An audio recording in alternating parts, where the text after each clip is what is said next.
Wabarakatuh. Halo semuanya, perkenalkan nama saya Lutfi Farizi, dan pada video ini atau hari ini saya ingin membahas materi geografi tentang letak astronomis dan letak geografis posisi strategis di Indonesia. Pada letak astronomis di Indonesia, pertanyaan pertama yaitu apakah letak astronomis di Indonesia itu mempengaruhi kehidupan sehari-hari kita? Oke, perlu kita ketahui ya bahwa letak astronomis di Indonesia itu dibedakan menjadi dua garis yang berbeda. Itu garis bintang dan juga garis bujur. Nah, garis bintang sendiri itulah yang memengaruhi pola iklim dan juga cuaca di Indonesia. Dengan garis bujur itulah yang memengaruhi pembagian zona waktu yang ada di Nusantara kita. Oke, kita mulai dari yang garis bintang terlebih dahulu. Pada garis bintang, pola iklim dan juga cuaca. Pertama tentunya ada kecenderungan dalam pemilihan pakaian atau penyesuaian ya.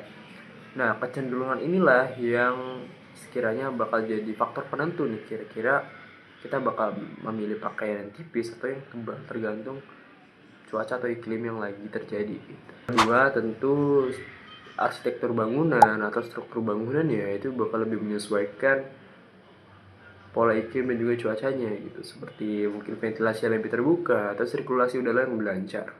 Nah, yang ketiga itu pemilihan mata pencaharian. Nah, pemilihan mata pencaharian juga pasti bakal mencari atau menyesuaikan yang lebih mendukung terkait mata pencahariannya, seperti pertanian itu pasti dengan penyinaran matahari yang lebih intens gitu, sehingga bisa mendukung kelangsungan panen gitu. Yang kedua kita beralih ke garis bujur. Nah, garis bujur tadi udah tiga pembagian zona waktu. Nah, ini juga menciptakan perbedaan atau kecenderungan aktivitas pada masing-masing zona waktunya. Seperti kalau misalnya kita di WIB di jam 7 mungkin kita bakal lebih cenderung untuk mungkin mau sholat isya atau aktivitas lainnya. Sedangkan di WITA atau WIT mungkin kita bakal siap-siap buat tidur gitu atau aktivitas lainnya. Karena masing-masing memiliki patokan waktu yang berbeda. Nah, itulah yang menciptakan perbedaan atau pengaruh aktivitas di Indonesia. Oke, kita beralih ke pertanyaan kedua. Pertanyaan kedua yaitu apakah letak astronomis di Indonesia itu menguntungkan kita gitu di Indonesia ya? Oke, beberapa sektor seperti sektor sumber daya alam ya. Itu pertama tentu kita menciptakan keanekaragaman hayati yang tinggi, karena dengan habitat yang optimal maka flora dan fauna juga pasti bakal lebih beragam gitu. Nah, yang kedua adalah tanah yang subur dan juga inilah yang menjadi potensi agraris di Indonesia. Yang ketiga itu adalah energi terbarukan. Nah, dengan iklim tropis seperti ini, maka ini bakal jadi potensi untuk kita mengembangkan panel surya gitu. Karena dengan intensitas matahari yang intens banget, itu bakal bisa dimanfaatkan atau dikembangkan dengan baik oleh Indonesia. Oke, pada pertanyaan nomor 3, apa sih kiranya tantangan atau ancaman yang mungkin sedang kita hadapi atau bakal kita hadapi ke depan? Nah, pada letak astronomis, yang pertama yang bisa kita bahas yaitu pola musim atau cuaca yang nggak menentu itu sangat menghambat kegiatan atau produktivitas kita gitu. Oke, seperti musim kemarau atau cuaca yang juga nggak menentu atau cuaca hujan ya. Itu dalam pertanian itu merusak atau menghambat kalender tanam gitu. Jadi agak sedikit menghambat sektor agraris kita juga. Selain itu pada aktivitas sehari-hari kita juga bakal lebih terhambat dengan adanya ketidakpastian cuaca ini. Nah, yang kedua adanya potensi ancaman atau bencana alam gitu. Nah, seperti banjir, longsor, atau kekeringan yang berkepanjangan. Nah, ketiga hal ini seandainya memang terjadi, ini menjadi masalah yang sangat serius, terutama jika yang terdampak adalah sektor-sektor strategis yang menghidupi kehidupan kita gitu. Nah, yang keempat itu ada potensinya kenaikan air laut. Nah, mungkin kita juga lagi pemanasan global. Kemungkinan potensi air laut, terutama di Jakarta sendiri tuh kita dataran itu berturun beberapa sentimeter sekian gitu dalam beberapa tahun terakhir. Ini juga menjadi potensi tenggelamnya Jakarta mungkin bakal, semoga enggak ya. Oke, yang terakhir ini menjadi efek domino dari sebelumnya yang sudah saya bahas, yaitu ada ancaman kesehatan gitu. Nah, dengan misalnya banjir terutama, dengan menciptakan ekosistem di masyarakat yang lembab, terus juga suhu yang optimal untuk berkembang biaknya berbagai macam penyakit seperti DBD atau malaria, itu menjadi salah satu ancaman juga bagi warga masyarakat di Indonesia. Oke, kita lanjut ke pertanyaan nomor 4. Oke, kita lanjut ke nomor 4 dan yang terakhir. Apa yang akan saya lakukan jika saya menjadi pemerintah? Dan kebijakan apa yang akan saya keluarkan untuk membantu agar masyarakat di Indonesia itu mampu beradaptasi atau bertahan dengan baik di tengah tantangan astronomis yang sudah saya sebutkan sebelumnya. Oke, yang pertama yang penting adalah dengan menyelamatkan kebutuhan pangan kita terlebih dahulu. Dengan apa? Pertama, kita bisa melakukan modernisasi akses informasi, terutama instansi BMKG, yaitu dengan mengembangkan kalender tanam atau spekulasi akurat tentang kalender tanam yang cocok atau optimal yang bisa diakses oleh para petani hingga ke pelosok sana ya.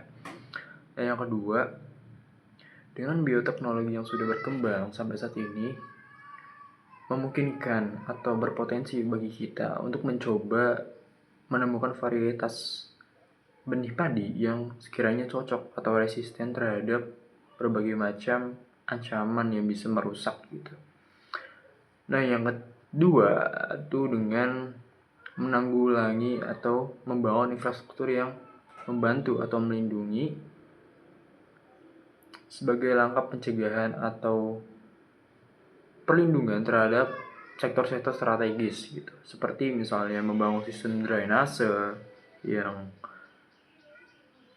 yang efektif di wilayah pemukiman, terus merestorasi hutan mangrove gitu kan di wilayah pesisir, dan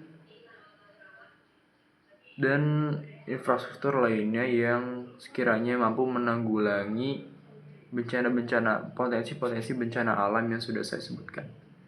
Nah, dan yang terakhir adalah dengan memberikan peringatan atau pengawasan terkait mitigasi bencana, baik itu struktural ataupun non-struktural, dari kebijakan ataupun kita terjun langsung gitu dalam mengatasi permasalahan ini. Ya, mungkin sekiranya itu saja untuk letak astronomis. Kita bakal lanjut ke letak geografis. Oke, kita beralih ke materi posisi strategis berdasarkan geografis di Indonesia. Nah, kita langsung saja beralih ke pertanyaan nomor 1, yaitu mengapa banyak sekali kapal-kapal yang lewat atau bersinggah atau transit ke perairan Indonesia. Nah, ini berkaitan dengan posisi strategis Indonesia berdasarkan geografisnya. Yang kita tahu bahwa Indonesia itu dihimpit 2 benua dan 2 samudra ya. Nah, ini yang menghasilkan posisi silang X, yang dimana posisi inilah 2 benua dan 2 samudra yang menghubungkan lalu lintas perdagangan maritim, terutama pada Asia bagian timur untuk ke Eropa. Nah, ditambah Indonesia kan wilayah yang banyak wilayah kepulauan ya, yang otomatis bakal banyak banget tuh selat-selatnya. Selat Makassar, Selat Sunda, Selat Malaka yang menjadi salah satu selat yang paling sibuk hingga saat ini. Nah, yang secara kebetulan juga selat-selat inilah yang menjadi rute terpendek atau terefisien bagi jalur perdagangan, baik untuk Eropa ataupun ke Asia bagian timur seperti Cina, Tiongkok, Jepang, dan lain semacamnya. Nah, itu dia. Kita lanjut ke pertanyaan nomor 2. Oke, pertanyaan nomor 2 yaitu, apakah dengan posisi strategis secara geografis Indonesia ini menguntungkan bagi Indonesia sendiri? Of course, namanya juga strategis, pasti menguntungkan sekali bagi Nusantara atau Indonesia. Nah, bisa kita lihat gimana? Pertama, bisa menjadi potensi sebagai pusat perdagangan dunia atau maritim ya, secara maritim.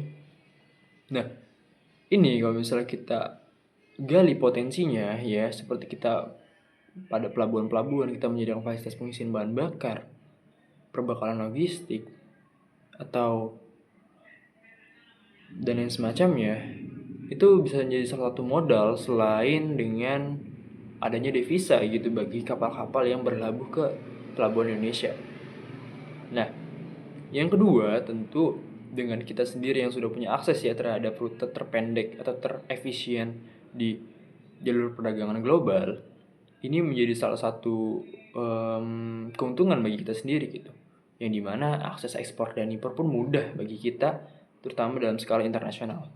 Nah, yang ketiga, itu tentu kita memiliki banyak sekali sumber daya laut. Ya, sumber daya laut.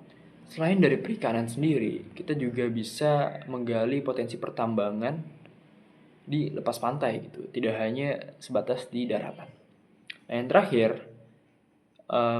yaitu dengan pengembangan pariwisata atau destinasi pariwisata.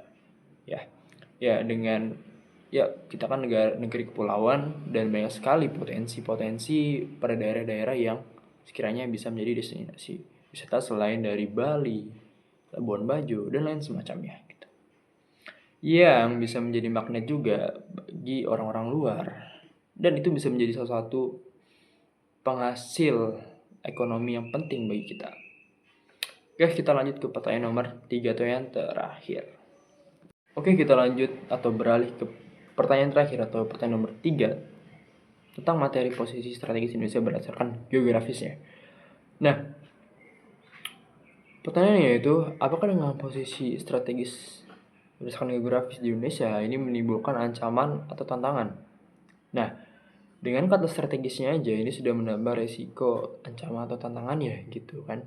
Nah, yang pertama yang salah satu yang sering terjadi yaitu dengan sengketa wilayah perairan teritorial Indonesia gitu dengan negara-negara lain gitu dengan penentuan batas wilayahnya.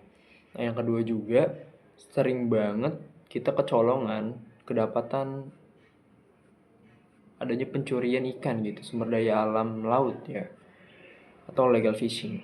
Nah, yang kedua juga sebagai salah satu kegiatan maritim yang paling aktif ya dalam lalu lintas perdagangan, kita tuh meningkat juga potensi terkait penyelundupannya barang-barang ilegal seperti narkoba dan lain semacamnya, apalagi human trafficking gitu.